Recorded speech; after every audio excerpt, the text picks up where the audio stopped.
OBC लोगों को reservation ना मिले इसलिए क्रिमिनल लगा के ओबीसी का रिजर्वेशन को समाप्त किया। लेकिन जो ईडब्ल्यूएस कोटा में ब्राह्मणों को जो कंडीशन लागू किया वो कंडीशन क्या है? गरीब ब्राह्मण किसको कह रहा है? जब आप गरीब, कैसा गरीब ब्राह्मण होता है आप भी जरा अंदाजा लगाइए। अगर सालाना किसी ब्राह्मण का 8 लाख से नीचे अगर इनकम है वो गरीब ब्राह्मण है, वो ईडब्ल्यूएस कोटा में उसका आरक्षण मिलेगा। 5 एकड़ से नीचे अगर उसका जमीन है वो ईडब्ल्यूएस कोटा में उसका आरक्षण मिलेगा। अगर गांव में किसी ब्राह्मण का 200 स्क्वायर फुट का घर है वो ईडब्ल्यूएस कोटा में शामिल हो सकता है। अच्छा बताइए, इस देश में बहुजन समाज में जितने सारे तमार, मुची, दो, महारी, भक्ति, तमार, मंडल, सारा जो जाति है पिछड़े जाति का, ओबीसी का, क्या बताइए ये जो कंडीशन ईडब्ल्यूएस का ब्राह्मणों के लिए लागू किया इन लोगों ने, क्या इस कंडीशन का लेवल पे आप लोग है क्या? इससे कई बदतर जिंदगी हमारे समाज के लोग जी रहे हैं, लेकिन फिर भी ब्राह्मणों का जलन कि इसका आरक्षण आज तक नहीं मिला। ऐसा क्यों साथियों? ऐसा इसीलिए किया जा रहा कि पूरा भारत का सिस्टम पे ब्राह्मणों का नियंत्रण हो चुका है। जिस गरीब ब्राह्मण का कंडीशन बताया गया ईडब्ल्यूएस कोटा के तहत, अगर 8 लाख से नीचे उसका इनकम है तो गरीब ब्राह्मण है। 5 एकड़ से नीचे यदि किसी का जमीन है तो गरीब ब्राह्मण है। क्या वो गरीब ब्राह्मण है? क्या हमारे लोगों को 10 रुपए तक झोपड़ी नदी में नहीं मिलता है? इसको रिजर्वेशन की जरूरत नहीं है। 200 स्क्वायर फुट का अगर किसी के पास घर है वो गरीब ब्राह्मण है। ये कंडीशन लागू किया इन लोगों के लिए। आज रेलवे पटरी में जो झोपड़ी दिखाई देता है ना, ये सारा का सारा बहुजन समाज मूल्य निवासी हमारे भाई लोग है। ये लोग कहीं बाहर से नहीं आया। झोपड़पट्टी निवास करने वाला 5 करोड़ से ज्यादा आबादी हमारे देश के मूल निवासी के लोग हैं।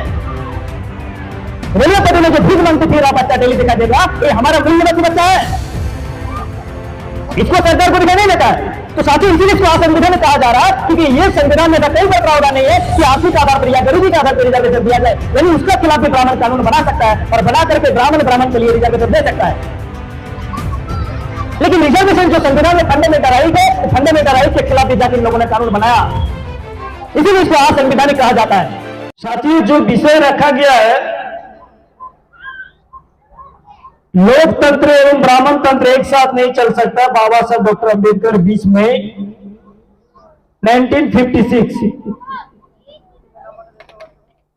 दूसरा विषय है आजादी का 75 साल होने का बावजूद भी बहुजन समाज का दिशा और दशा। तीसरा विषय असंवैधानिक ईडब्ल्यूएस, सवर्ण आरक्षण और ईवीएम के द्वारा लोकतंत्र का हत्या।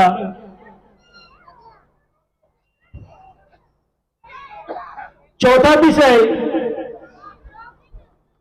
25 नवंबर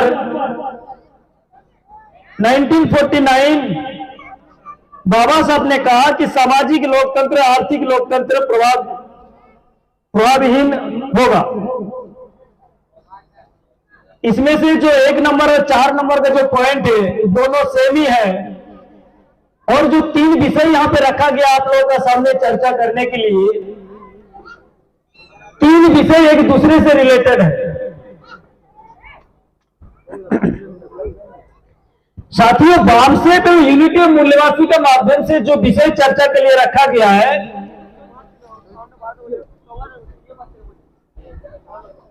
आप सोच सकते हैं ये कोई सामाजिक, ये कोई साधारण मुद्दा नहीं है। वामसेप के माध्यम से जितने भी विषय रखा जाता है, ये कोई साधारण मुद्दा या आम साधारण मुद्दा नहीं होता है, और ये कोई लोकल मुद्दा भी नहीं होता है। जो विषय यहां पर रखा गया है चर्चा करने के लिए, ये राष्ट्रीय मुद्दा है। राष्ट्रीय मुद्दा है, और इस राष्ट्रीय मुद्दा होने का वजह से आज एक ही दिन में पूरा भारत में राष्ट्रीय स्तर पर इसका चर्चा हो रहा है वामसेप यूनिटी मूल्यवासी के माध्यम से। जो विषय वामसेप उठाता है, वामसेप छोड़ करके भारत में कई लाख अंबेडकरवादी संगठन इस देश में चल रहा है। आपका क्षेत्रीय लेवल पे हो सकता है, जिला स्तर पे हो सकता है, राज्य लेवल पे हो सकता है। ये जो मुद्दा को लेकर वामसेप चर्चा पूरा देश भर में कर रहा है, उन लोगों के लिए इस मुद्दा उठाने का तो दूर की बात, बल्कि सोच भी नहीं सकता है। आप अंदाजा लगा सकते हो ये विषय कितना बड़ा और कितना जरूरी आप लोगों के लिए और इस देश के बहुजन समाज के लिए। साथियों, 2022 15 अगस्त को सरकार के द्वारा करोड़ों रुपया, करोड़ों हजार रुपया खर्चा करके आजादी का अमृत महोत्सव मनाया गया पूरा देश भर में। यहां पर बैठे तमाम बहुजन समाज के माताएं बहनें हैं, मैं उन लोगों से पूछना चाहता हूं, क्या आप अपने आप को मानते हैं कि आप आजाद हो? आप अपने दिल पे हाथ रख करके क्या यह बता सकते कि आप आजाद हो?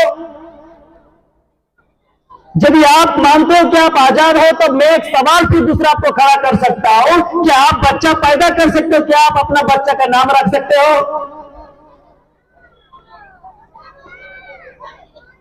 आप जब अपने आप को आजाद मानते हो, तो मैं एक सवाल आप लोगों के सामने पूछ सकता हूं कि आप बच्चा जन्म दे सकते हैं, लेकिन क्या उस बच्चे का नाम रखने का आपके पास है पावर?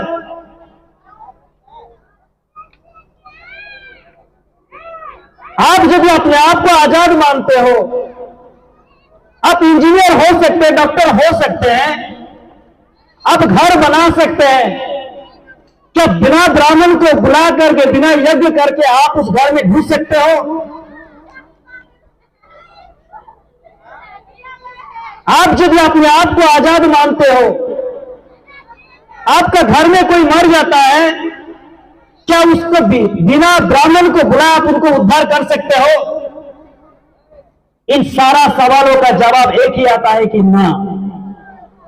इसका मतलब क्या है? आप ब्राह्मण का बिना एक पैर भी चल नहीं सकते, यानी आप अभी भी ब्राह्मणवादी व्यवस्था के गुलाम हो।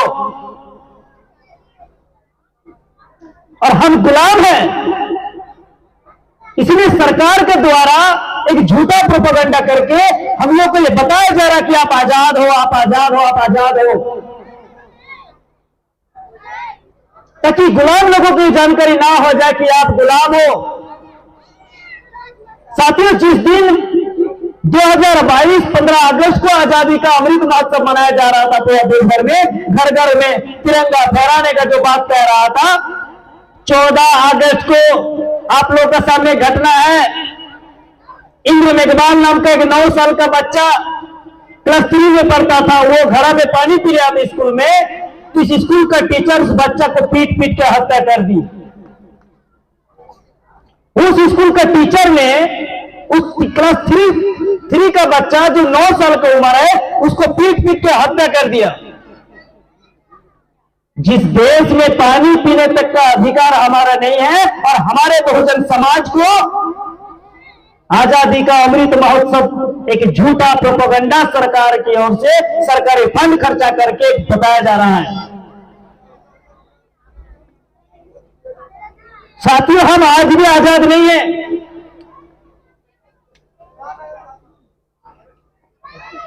इस देश में आपको जानकारी होगा, 2018 में भारत के राष्ट्रपति था रामनाथ कोविंद जी। रामनाथ कोविंद जी उड़ीसा पुरी जगन्नाथ मंदिर घूमने गए, पूजा देने गया था। उस मंदिर का ब्राह्मण ने भारत का राष्ट्रपति को मंदिर तक घुसने तक नहीं दिया। आपको सिर्फ जानकारी के लिए बता रहा हूं।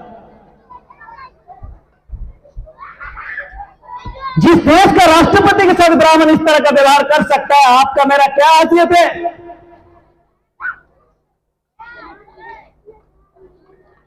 जिस देश के राष्ट्रपति के साथ ब्राह्मण इस तरह का दुर्व्यवहार कर सकता है, तो आपका मेरा क्या हैसियत है? आप जरा अंदाजा लगाओ। और हमारे लोग आजादी का अमृत महोत्सव मना रहा है।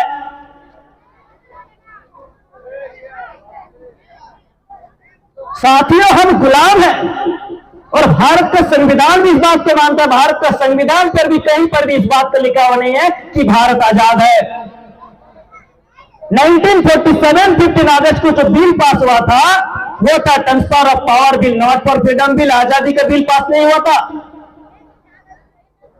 अगर हम आजाद होते तो आज हमारा समाज में इतना लाखों हजारों समस्या निर्माण नहीं होता। दुनिया में जो गुलाम होता है, उसी का लाखों हजारों समस्या निर्माण होता है। आज हम गुलाम हैं, इसीलिए हमारे नौकरी का समस्या है, यानी आपका समाज में यदि नौकरी का समस्या है तो उसका भी कारण आप गुलाम हो। आपका समाज में यदि बच्चों को पढ़ने लिखने का समस्या है तो उसका भी कारण आप गुलाम हो। यदि रिजर्वेशन समाप्त हो रहा है उसका भी कारण आप गुलाम हो। यानी हमारे साथ हो रहा है, प्रत्येक दिन जो घटना घट रहा है आपके साथ, उसका हर एक दिन का कारण इस देश में ब्राह्मणवादी व्यवस्था के गुलाम होने की वजह से हो रहा है।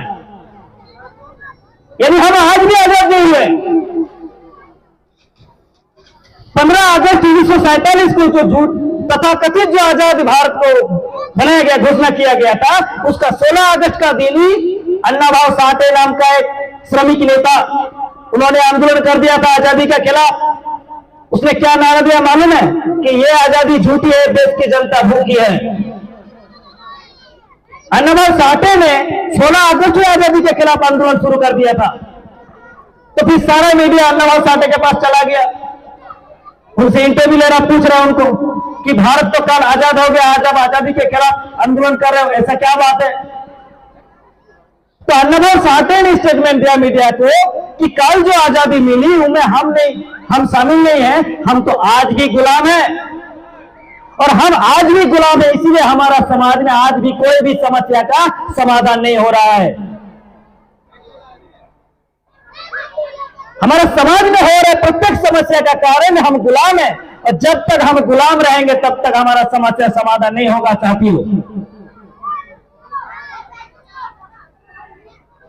साथियों, भारत में बहुजन समाज के साथ हो रहे हमें अत्याचार का कारण एक ही है, वो गुलाम है। और हम गुलाम है, लेकिन गुलामी में मस्त है। लेकिन ऐसा क्यों? क्योंकि जानकारी का अभाव है। जानकारी का अभाव है। आजादी का दिन क्या किया जाता है? आजादी का दिन ब्राह्मण लोग हमारे क्लब में मोहल्ला में आकर के खर्चा दे देता है, दारू पी के मस्त रहो, आजादी का जश्न मनाओ, मुर्गा मीट मछली से आनंद मिल जाता है एक दिन का। फिर 16 अगस्त से फिर गुलाम बन जाता है। फिर 16 अगस्त से वही रोजगार का समस्या, वही भूखमरी का समस्या, वही ट्रीटमेंट का समस्या, वही पढ़ने लिखने का समस्या, वही मां बहन के सुरक्षा की समस्या। प्रत्येक दिन जब तक आप इस बात को नहीं समझोगे तब तक आपका उद्धार को होने वाला नहीं है। जब तक आप इस गुलामी व्यवस्था को नहीं समझ पाओगे तब तक आपका उद्धार होने वाला नहीं है। ये बामसेब का माध्यम से, बामसेब यूनिटी और मूल्यवासी का माध्यम से ये जो जागरण करने का काम किया जा रहा है पूरा भारत वर्ष में, ये दुश्मन डरा हुआ है। दुश्मन डरा हुआ है क्योंकि बामसेब के माध्यम से पूरा देश भर में जागरण अभियान चला रहे हैं हम लोग, क्योंकि हम गुलाम हैं और इस देश के बहुजन समाज को यह पता ना चले कि ये लोग गुलाम हैं।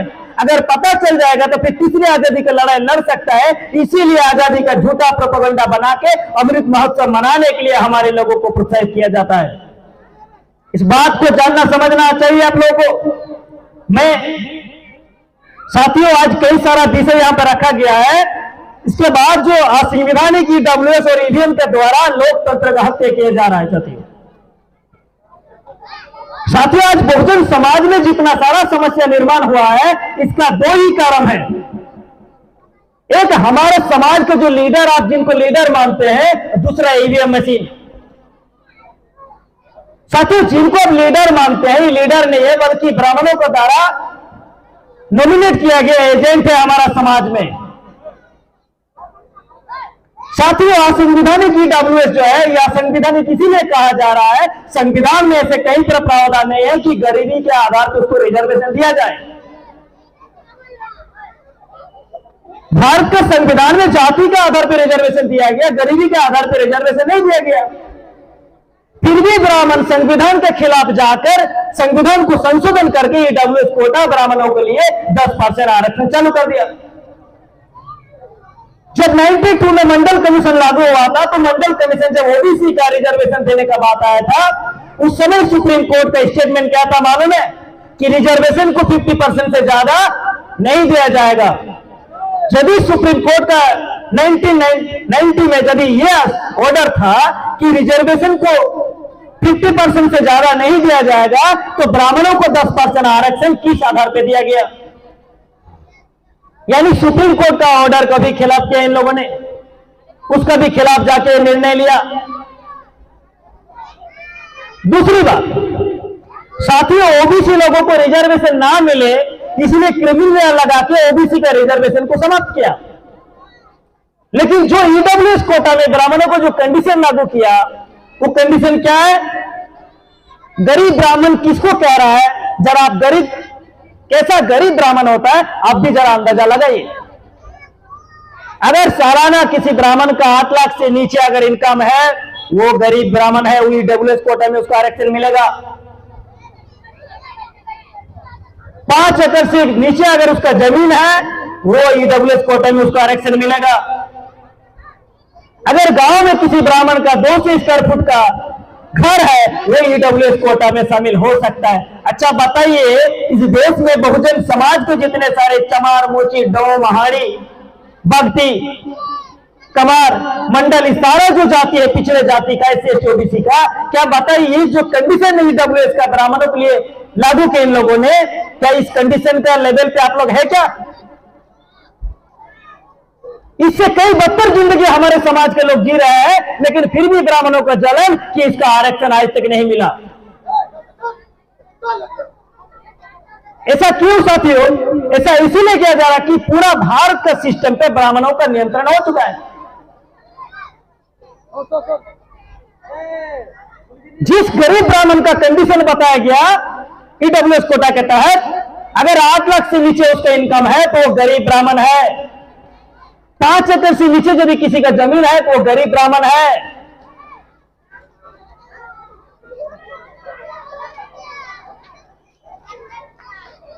क्या वो गरीब ब्राह्मण है? क्या हमारे लोगों को 10 बजे तक झोपड़ी नसीब में नहीं मिलता है, इसको रिजर्वेशन की जरूरत नहीं है?